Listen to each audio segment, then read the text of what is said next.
देखो next question लिखिए। देखिए डिफरेंशियल रेट हमने पढ़ चुका है, डी बाई डी एक्स करके पढ़ चुके हैं। अब हम क्या पढ़ेंगे? Integrated rate. तो नेक्स्ट हेडिंग दीजिए इंटीग्रेटेड लॉ।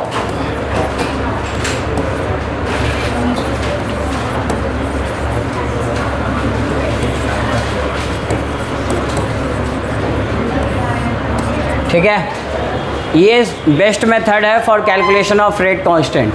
ठीक है, बेस्ट मेथड किस लिए? टू कैलकुलेट के का नाम क्या है जी? टू कैलकुलेट के पता है? Rate constant.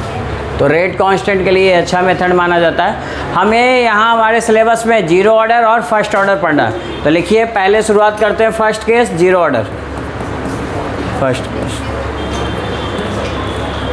For zero order.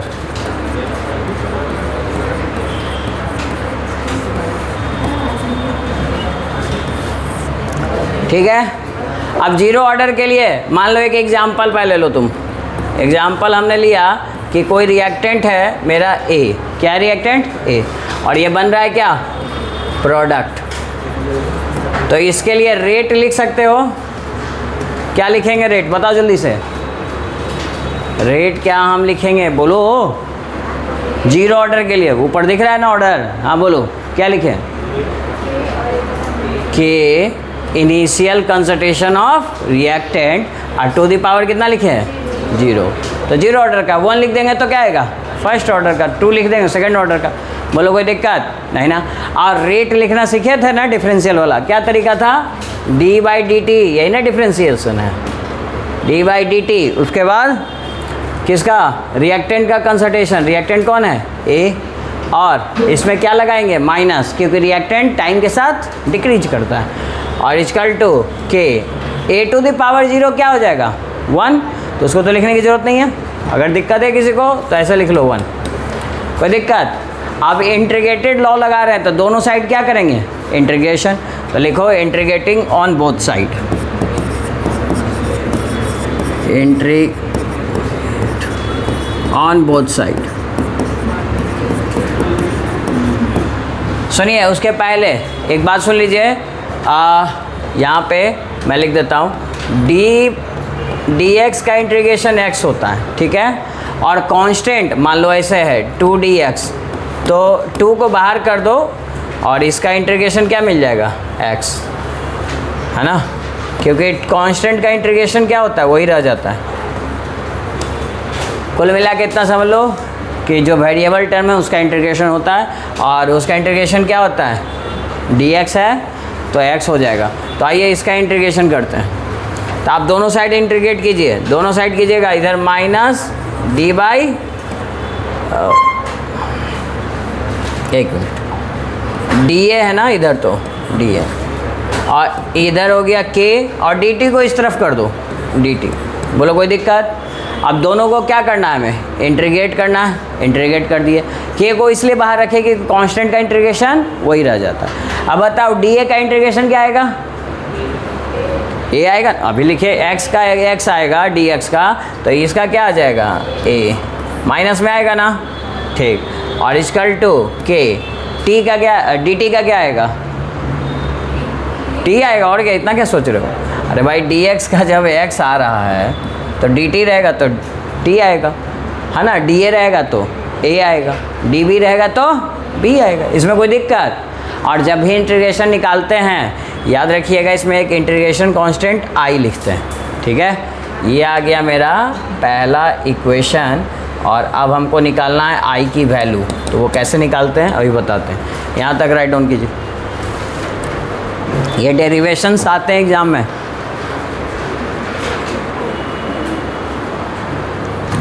देखो आई ना, इंटीग्रेशन जब भी करते हैं तो लास्ट में इंटीग्रेशन कांस्टेंट लिखते हैं। आई का नाम वही है, लिख लो आई इंटीग्रेशन कांस्टेंट। अब सुनिए इसका वैल्यू कैसे निकालते हैं। तो हम एक बात बताओ, रिएक्शन जब स्टार्ट हो रहा होगा, मतलब एट टाइम इनिशियल टाइम 0 पे, अच्छा, जब टाइम शुरू था मतलब स्टार्ट ही हो रहा था, जैसे आप खोल लिए तो रिएक्शन अभी कर रहे हो, तो मतलब टाइम 0 पे आपने 100 ग्राम मान लो खोल लिया, तो उसमें प्रोडक्ट थोड़ा बना होगा, उसमें तो 0 रहा होगा। थोड़े टाइम बाद जाके 5 मिनट बाद ये जाके घटा होगा 80 ग्राम, तो ये 20 ग्राम बना। बट हम पूछ रहे टाइम 0 पे कंसंट्रेशन कितना है 100, और उसको कुछ हम ले लेते हैं A0 मान लें। A0 मानेंगे तो ये होगा इनिशियल कंसंट्रेशन, और 5 मिनट बाद ये हो गया मेरा फाइनल कंसंट्रेशन। तो जब भी अब मैं लिखा करूँगा इनिशियल कंसंट्रेशन तो उसको क्या लिखूँगा A0, और A लिखूँगा तो फाइनल कंसंट्रेशन। अब ऐसे आप समझ लेना। तो बताओ, इतना बात अगर समझ गए तो टाइम 0 पे मैं पूछूँ इनिशियल कंसंट्रेशन हम क्या मानेंगे A0, initial concentration is equal to A0। बोलिए इसमें कोई दिक्कत?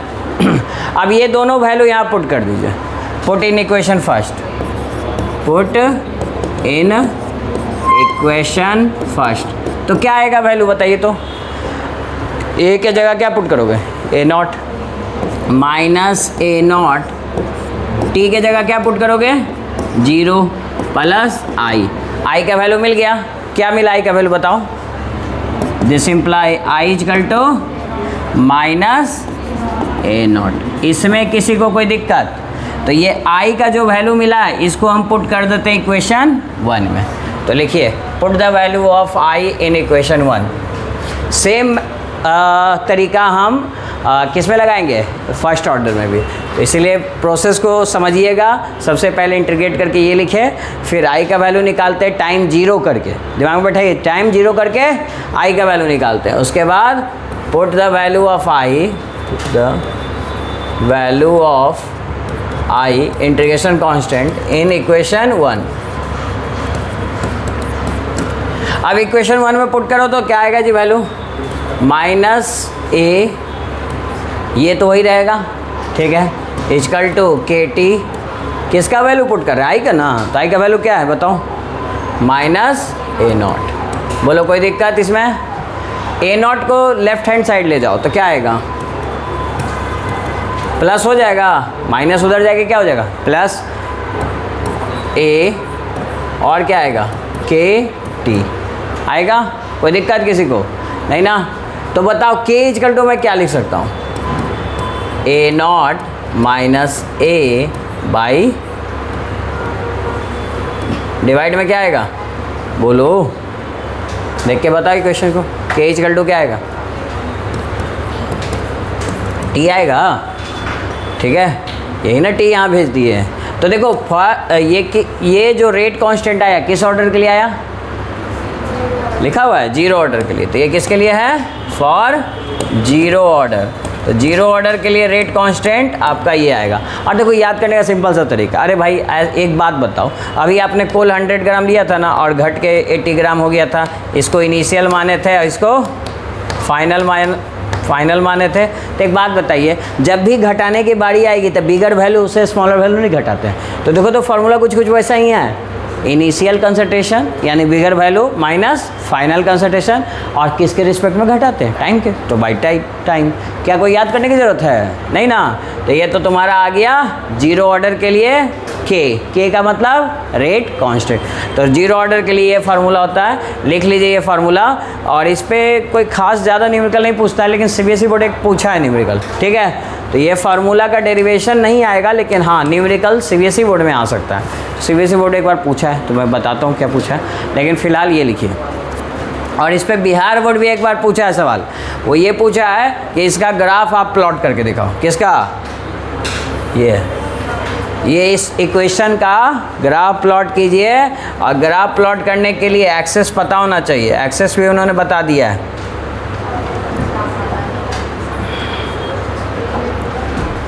उन्होंने बता दिया है, बाई एक्सेस पे उन्होंने क्या रखा है? ए को, और एक्स एक्सिस पे क्या रखा है? टी को। टी मतलब टाइम। टाइम किस एक्सिस पे है जी? एक्स एक्सिस पे। और बाई एक्सिस पे क्या है? इनिशियल कंसंट्रेशन यानी कि कंसंट्रेशन ऑफ रिएक्टेंट। अब बताओ ग्राफ कैसा जाएगा? हिंट मैं दे देता हूँ, by equal to mx plus C, जो कि ग्राफ कैसा जाता है? Straight line. ट्राई करो बनाने का। अब सुनिए, इसका ग्राफ ड्रॉ करने के लिए पहले कुछ बातें सीख लीजिए। जैसे y equal to M x plus C, ये हम जब भी हम बात करेंगे, किसकी बात कर रहे हैं, ये सब थोड़ा कॉन्सेप्ट आप लिख लो, ज़रूरत पड़ेगा इसका। ये तो इंटीग्रेशन कांस्टेंट था। देखिए मैं बता रहा हूँ, y इक्वल टू आप लिखोगे एम एक्स प्लस सी। अब देखो इसमें y तो आपको पता है, y क्या है भाई, ये नहीं दिखा, x भी पता है, x क्या है टाइम, और y है आपका इनिशियल कंसंट्रेशन, ये इनिशियल कंसंट्रेशन। ठीक, रहा बात दो ही टर्म c और x। तो c क्या है, तो c का नाम पढ़िए, आप जानते हो क्या है c को क्या बोलते हैं। अच्छा इसका ग्राफ पता है ना, स्ट्रेट लाइन जाता है, स्ट्रेट लाइन। c है, लिखो intersection on by axis, intersection on by axis. कहाँ कट करेगा जी, बाई एक्सिस में, intersection on by axis. m क्या है जी, m है तुम्हारा स्लोप। स्लोप दो तरह का हो सकता है, m स्लोप को कहते हैं। स्लोप दो तरीके का हो सकता है, निगेटिव या फिर पॉजिटिव। देखो अगर निगेटिव मिला स्लोप तो ग्राफ कैसा जाएगा, टाइम के साथ वो घटेगा, यानी डिक्रीजिंग ग्राफ, डिक्रीजिंग ग्राफ। और पॉजिटिव रहा तो इंक्रीजिंग ग्राफ। बोलो कोई दिक्कत। अच्छा ये तो हो गई इन्फॉर्मेशन की बात। अब आइए इस इक्वेशन को थोड़ा रीअरेंज कीजिए ताकि y equal to M x plus C में आ जाए। तो आप लोग ज़रा रीअरेंज करो, तो y की जगह क्या आएगा, x की जगह क्या आएगा, क्योंकि यहाँ लिखा हुआ है, तो इसको थोड़ा रीअरेंज कीजिए और ये बातें लिख लीजिए।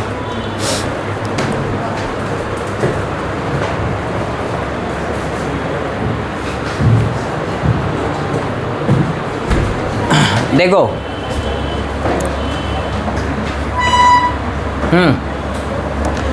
मान लीजिए हमको ये इसका ग्राफ प्लॉट करना है, ठीक है।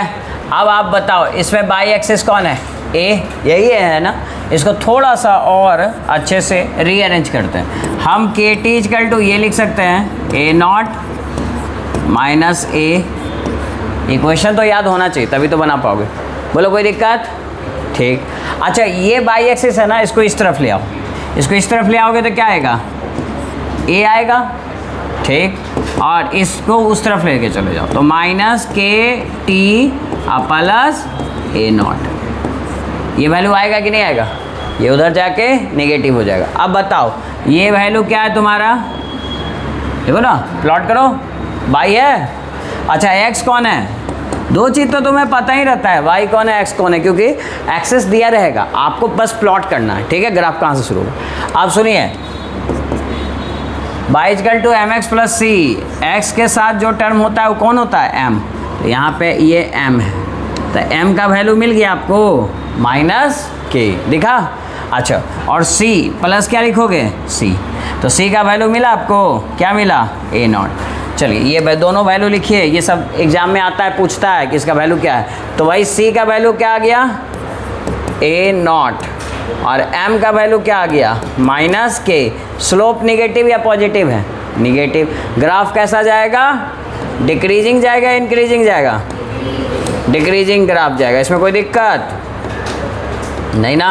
अब सुनिए, अब बताइए c क्या है, intersection on by axis, by axis पे कट करता है। तो बाई एक्सिस ये है, यही है ना। यहाँ पे इसकी वैल्यू 0 होगी, इसके नीचे क्या होगी, ये जो ग्रीन लाइन है वो नेगेटिव या पॉजिटिव, नेगेटिव। इसके ऊपर वाली वैल्यू पॉजिटिव, यानी कि प्लस सी यहाँ कहीं मान लीजिए, कहीं भी, लेकिन 0 के ऊपर मानिएगा। ठीक है, मान लिए। तो सी वो पॉइंट है जहाँ से ग्राफ स्टार्ट होगा, जहाँ से ग्राफ स्टार्ट होगा। अब बताइए ग्राफ कैसा जाएगा। तो मेरे पास दो चॉइस है, या तो ग्राफ को इंक्रीजिंग भेज दो, स्ट्रेट लाइन ये भी है, या फिर ग्राफ को डिक्रीजिंग भेज दो। बताओ कौन सा लिखें। हाँ, क्योंकि नेगेटिव है ना तो डिगे। तो यहाँ पे इसको आपको वैल्यू लिखना होगा कि एम इक्वल टू क्या होगा, माइनस के। इसलिए ग्राफ कैसा जा रहा है मेरा, डिक्रीजिंग। और यही सब क्वेश्चन पूछता है ऑब्जेक्टिव में कि यहाँ पे बताइए ये ग्राफ है तो एम का वैल्यू क्या होगा। बोलो कोई दिक्कत, समझ में आया। ठीक, अगर समझ में आ गया तो सुनो, बिहार बोर्ड क्या पूछा था इसी पे सवाल। बोला था कि जीरो ऑर्डर के लिए रेट कांस्टेंट का ग्राफ कौन सा है? लिखिए क्वेश्चन, 2018 में पूछा है। 4 ऑप्शन दिए हैं।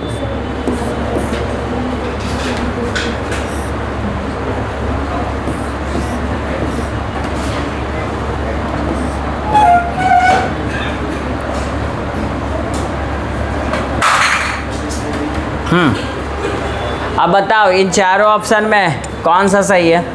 ए बी सी डी, और एक्सेस तो आपको पता ही है, ए और टी है, वो भी दिया हुआ है, ठीक है ना। बताओ कौन सा ऑप्शन बोलोगे? सी, क्योंकि सी क्या है, कैसा ग्राफ है?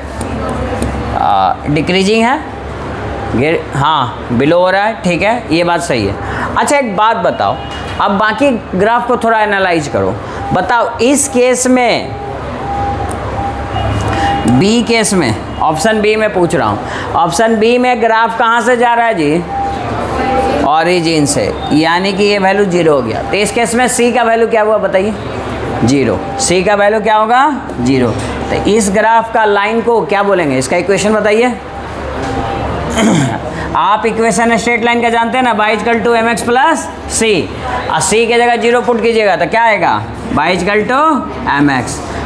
m पॉजिटिव है, इसका मतलब ग्राफ कैसा जाएगा? इंक्रीजिंग। ये ग्राफ इंक्रीजिंग जा रहा है कि नहीं? और c का वैल्यू 0, इसलिए ऑरिजिन से गया। बोलो कोई दिक्कत? तो इस लाइन का इक्वेशन तुम लोग बताओ तो क्या होगा? y = to, बोलो जल्दी से। m का वैल्यू पॉजिटिव या नेगेटिव? सोचो, पॉजिटिव, तो m लिख दिए, कोई दिक्कत?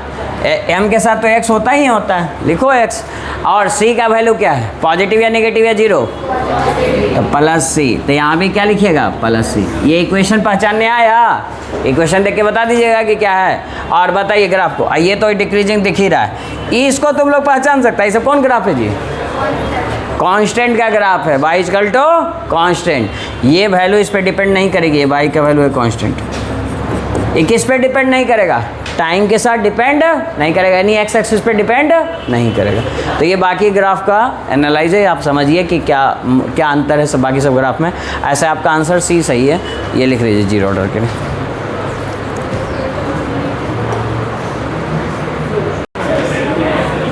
अरे सुनो, इतना बेवकूफ़ सब, छोटा छोटा बेसिक चीज़ नहीं पता।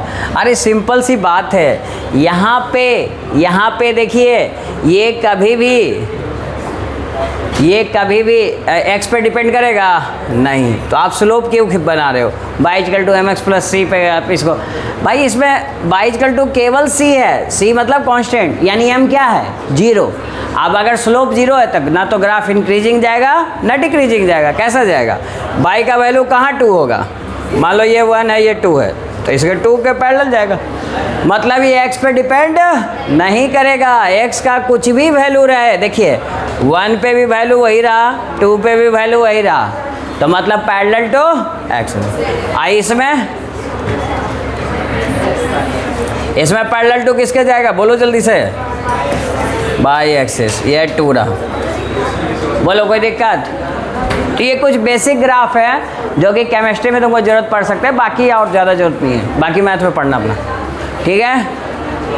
तो x = 0 ऑर्डर के लिए पहला इक्वेशन क्या आया? बोलो जल्दी से। 0 ऑर्डर के लिए फिर से रिवाइज करो। 0 ऑर्डर के लिए क्या आया था इक्वेशन? अरे भाई हाँ, याद करो ना, बड़े वैल्यू छोटे, a0 - a t, यही आया था, ठीक। इसका ग्राफ वगैरह खुद से प्लॉट कर लेना, इक्वेट कर लेना, y = to mx प्लस सी। इसका ग्राफ डिक्रीजिंग आएगा, जहाँ स्लोप क्या आता है? -k, और c का वैल्यू a0। c का वैल्यू क्या था? हाँ, एक कांस्टेंट था a0, ठीक है। चलो नेक्स्ट ये 0 ऑर्डर के लिए ही बात करते हैं। हाफ लाइफ टाइम का ये भी पूछता है, लिखिए हाफ लाइफ टाइम क्या होता है? Half life time,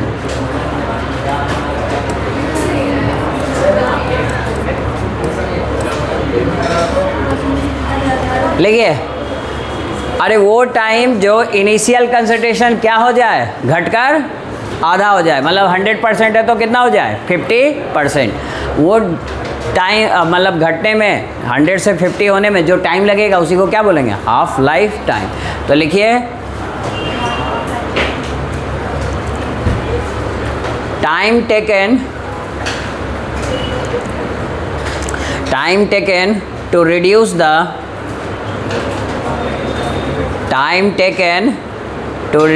the two marks का आ सकता है डिफिनेशन जी। Time taken to reduce the initial concentration, time taken to reduce the initial concentration become half, initial concentration become half. It is called half life time. इसको क्या बोलेंगे जी? Half life time. ऐसे डिनोट करते हैं T half, मतलब वो time जिसमें कि इनिशियल कंसंट्रेशन क्या हो जाए? आधा। मतलब कि आप क्या कहोगे? देखो, अगर टाइम 0 पे इनिशियल कंसंट्रेशन कितना था बोलूँ? हम लोग किससे इनिशियल कंसंट्रेशन को किससे मेजर कर रहे थे? A0 से। इनिशियल कंसंट्रेशन क्या था? A0। तो बताओ, अगर टाइम टी हाफ के बराबर मान ले तो बताइए कंसंट्रेशन कितना हो जाएगा? तब फाइनल कितना बचेगा?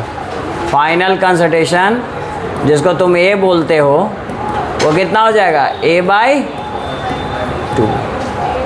अगर मान लो शुरू में 100 ग्राम था, हम पूछेंगे हाफ हो गया जी, तो हाफ हो गया तो क्या बोलोगे? 100/2।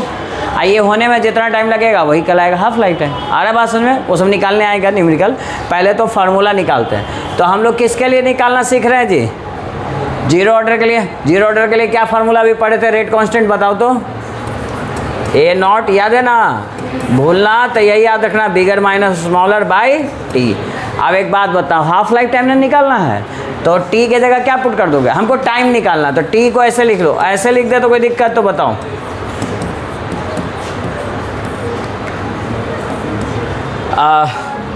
बस के को यहाँ कर दिया और टी को वहाँ कर दिया। अब वैल्यू पुट कीजिए। अगर टी के जगह टी हाफ मानेंगे तो इनिशियल कंसंट्रेशन तो वही रहेगा, लेकिन फाइनल कंसंट्रेशन कितना हो जाएगा बताओ? टी को टी हाफ मान लिए तो टी को टी हाफ मानिएगा तो फाइनल कंसंट्रेशन कितना हो जाएगा? A0/2। A0/2 डिवाइड बाई के। क्या टी हाफ निकल जाएगा इक्वेशन? क्या आएगा टी हाफ? बताइए जल्दी से। टी हाफ का वैल्यू इतना लिख लीजिए और टी हाफ का वैल्यू आ जाएगा A0/2 के आ रहा है। बोलो किसी को दिक्कत? ये जो हाफ लाइफ टाइम आया किसके लिए आया? कौन सा? किस ऑर्डर के लिए हम लोग पढ़ रहे हैं? ये जीरो ऑर्डर के लिए आया। बोलो इसमें कोई दिक्कत नहीं ना? तो अगेन वही सवाल है, इसका ग्राफ प्लॉट कीजिए और इसमें भी मैं एक्सेस आपको बता देता हूँ। ये सब का ग्राफ ड्रॉ करने आता है, एक्स एक्सिस, वाई एक्सिस और ये जीरो। और आप बताओ कि ग्राफ कहाँ से जाएगा। अच्छा, एक्स एक्सिस पे कौन सा रहेगा वेरिएबल वो भी बता देता हूँ। यहाँ पे रहेगा तुम्हारा टी हाफ लाइफ टाइम, यहाँ इनिशियल कंसंट्रेशन, और अब आप प्लॉट कर सकते हो। चलो प्लॉट करो खुद से सोच के। अगेन हिंट दे रहा हूँ, y = mx+। इतना सिंपल तो लोग का ग्राफ नहीं ड्रॉ हो रहा है, क्या करेगा भगवान जाने। आगे और बहुत सारे ग्राफ बनाने हैं इस चैप्टर में, ठीक है। और हर बार वही काम करना है, y = mx+c। आपका सब सिलेबस में उसी पे है। देखिए ध्यान से, आप इक्वेशन को आप इसमें लिखते नहीं हो, जो पता है वो तो लिखो। ये y है, ये मेरा क्या है? x। अब यही इक्वेशन है ना जी। अब इसमें तुम इस इक्वेशन को थोड़ा सा ऐसे लिख लो।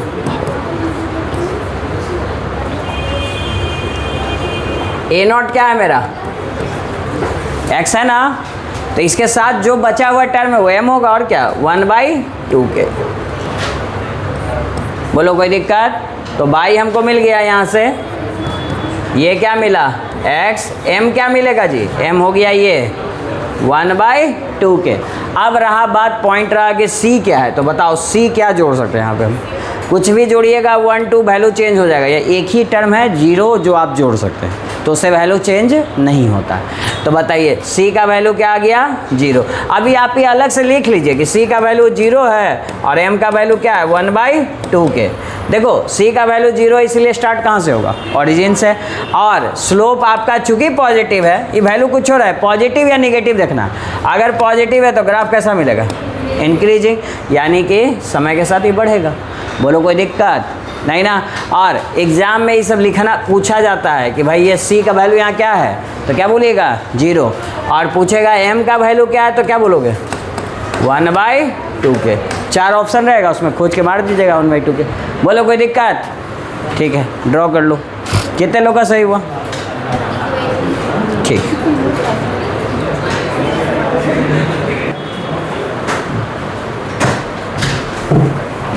हाँ लिखो, फॉर 0 ऑर्डर।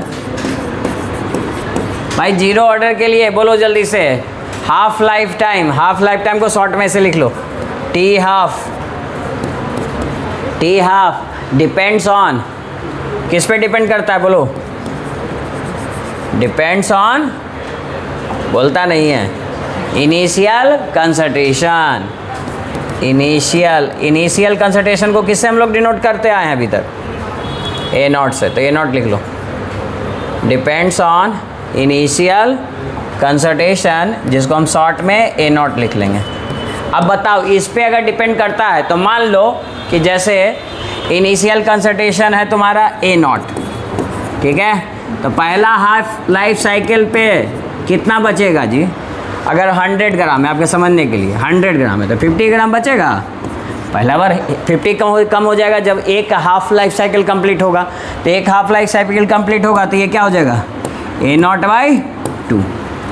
बोलो कोई दिक्कत, अच्छा छोड़ो A0/2, यही तुम वैल्यू से समझो, सिंपल सी बात है। 100 ग्राम था, इनिशियल कंसंट्रेशन पे डिपेंड करता है ना, तो इनिशियल कंसंट्रेशन हम बोले 100 ग्राम है तो वो घटेगा, हाफ होगा तो कितना घटेगा उसमें 50 घटेगा। 50 घटेगा ना, तो 50 घटेगा तो पहला हाफ लाइफ टाइम में ये क्या हो गया जी, आधा हो गया। अच्छा सेकेंड हाफ लाइफ टाइम में भी कितना घटेगा, क्योंकि वो इनिशियल कंसंट्रेशन में डिपेंड कर रहा है, तो फिर 50 घटेगा, फिर से 50 घटाओगे क्या बचेगा बताओ, 0 बचेगा। इसका मतलब तुम समझे कि इसका 0 ऑर्डर के लिए कितने हाफ लाइफ टाइम होते हैं टोटल, मात्र 2 ही होंगे। 0 ऑर्डर के लिए कितने number of half life time कितने होंगे 2। तो ये बात भी लिखो सेकंड नोट में, ये एग्जांपल लिख लो second, for 0 order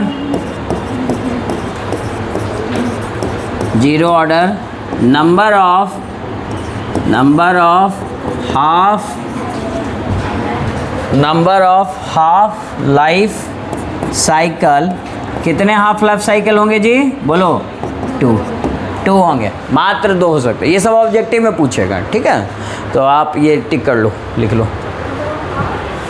half life cycle कितने साइकिल होंगे, तो 2 साइकिल में ये कंप्लीट हो जाएंगे। इसका मतलब तुम समझे, वो भी समझ लो, तुम लोगों को ख़त्म होने से पता नहीं क्या समझ लोगे। ये देखो समझो इस बात को, इसका मतलब ये हुआ कि जैसे आपने कार्बन लिया और उसको बर्न किया, मान लो 100 ग्राम कार्बन लिए, और अगर ये 0 ऑर्डर रिएक्शन होगा, समझने के लिए बता रहा हूँ, ठीक है ना, तो इसका मतलब कि 2 हाफ लाइफ साइकिल के बाद ये कम्प्लीटली ख़त्म हो जाएगा। तो मतलब क्या हो जाएगा, रिएक्टेंट पूरा कम्प्लीटली कन्वर्ट इनटू प्रोडक्ट। ख़त्म हो जाने से ये मतलब नहीं समझना कि उसका अस्तित्व खत्म हो गया, वो कन्वर्ट हो गया किसमें, प्रोडक्ट में। आ रहा है बात समझ में, क्योंकि जो भी हम बात कर रहे हैं किसके लिए बात कर रहे हैं, एक रिएक्शन के लिए, तो इनिशियल कंसंट्रेशन पे ये डिपेंड करता है। लेकिन ये 0 ऑर्डर का एग्जांपल नहीं है, 0 ऑर्डर का एक एग्जांपल है जिसको हम दे रहे हैं यहाँ पे, क्योंकि ये एग्जाम में पूछता भी है। तो देखिए 0 ऑर्डर का एक एग्जाम्पल याद रखो,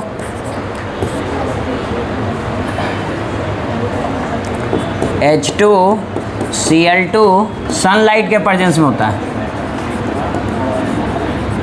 ये बन गया 2HCl। ये आपका 0 ऑर्डर का रिएक्शन है और ये एग्ज़ाम में पूछा हुआ गया भी है। ये पूछा है तुम्हारा थोड़ा पहले पूछा है, बिहार बोर्ड में पूछा है 2011 में। हाँ जी सुनो, बिहार बोर्ड में क्या पूछा कि ये जो आप इक्वेशन देख रहे हो ये किस ऑर्डर का है, तो आप देख ही रहे हो किसमें हम एग्जाम्पल लिखा रहे हैं, 0 ऑर्डर में।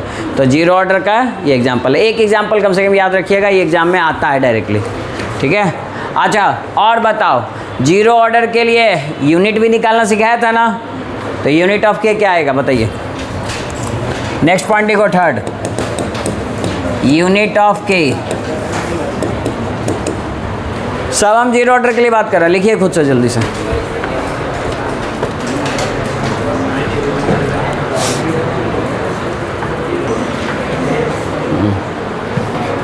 हाँ जी, हमने बात किया half life time initial concentration का क्या होता है, इन्वर्सली प्रोपोर्शनल In-1। अब एक बात बताओ, क्वेश्चन बोला है जीरो ऑर्डर, क्या बोला है, जीरो ऑर्डर। तो अगर ऑर्डर जीरो है तो बताइए n का वैल्यू क्या होगा, जीरो। और इस वैल्यू में, इस इक्वेशन में अगर हम जीरो पुट कर दें तो zero minus one, zero minus one क्या हो जाएगा जी, a⁻⁻1। और ऊपर जाके वो वैल्यू क्या हो जाएगा, बोलो, +1 होगा। ये किससे आंसर टैली किया, ए ऑप्शन से। बोलो कोई दिक्कत, समझ में आया, ठीक है लिख लो। डायरेक्ट मत आप लोग टिक कीजिए आंसर। देखिए ये ग्राफ को देख लिया आपने, डिक्रीजिंग ग्राफ है, टाइम के साथ घटता है। ये कौन सा ऑर्डर, जीरो ऑर्डर। और जीरो ऑर्डर के लिए रेट कांस्टेंट का यूनिट तुम्हें पता है क्या होता है जी, मोल लीटर इनवर्स। कौन सा फॉर्मूला से निकालते हैं बताइए, mole litre inverse 1 minus n second inverse. n का वैल्यू जीरो कर दो, सब वैल्यू एज इट इज रह जाएगा, रहेगा कि नहीं रहेगा, ठीक। अब बताइए नेक्स्ट क्वेश्चन का आंसर। सुनिए ऑब्जेक्टिव क्वेश्चन है, जल्दी से बताना आंसर। पूछा है how will be the rate of reaction affected. Rate of reaction affected यानी प्रभावित होंगे।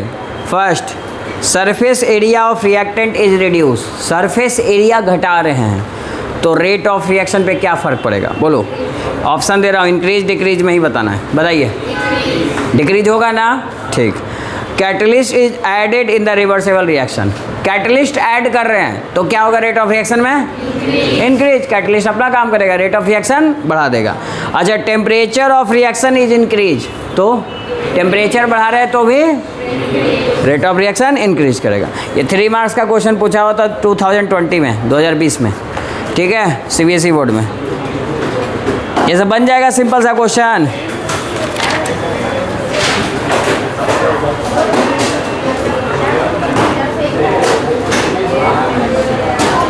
अरे कार यहाँ देखो, नेक्स्ट क्वेश्चन।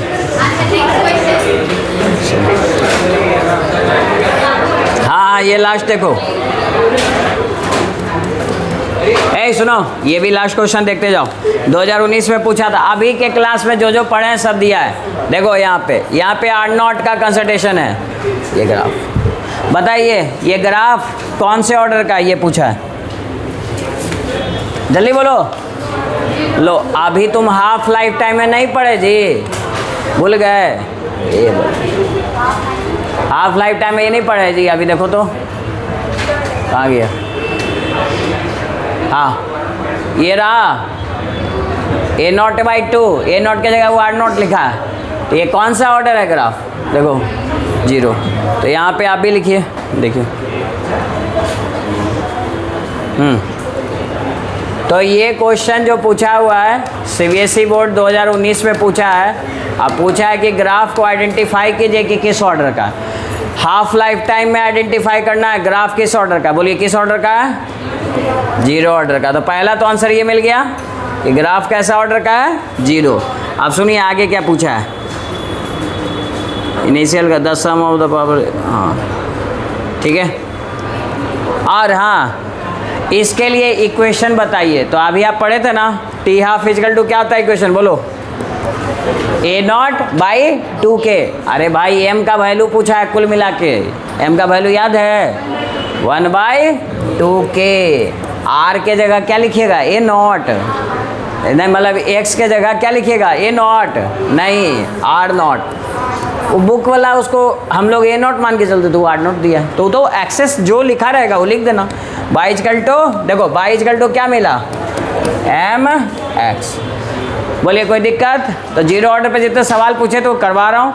नेक्स्ट क्लास में इसको रिवाइज करके आइएगा, फर्स्ट ऑर्डर करेंगे, ठीक है।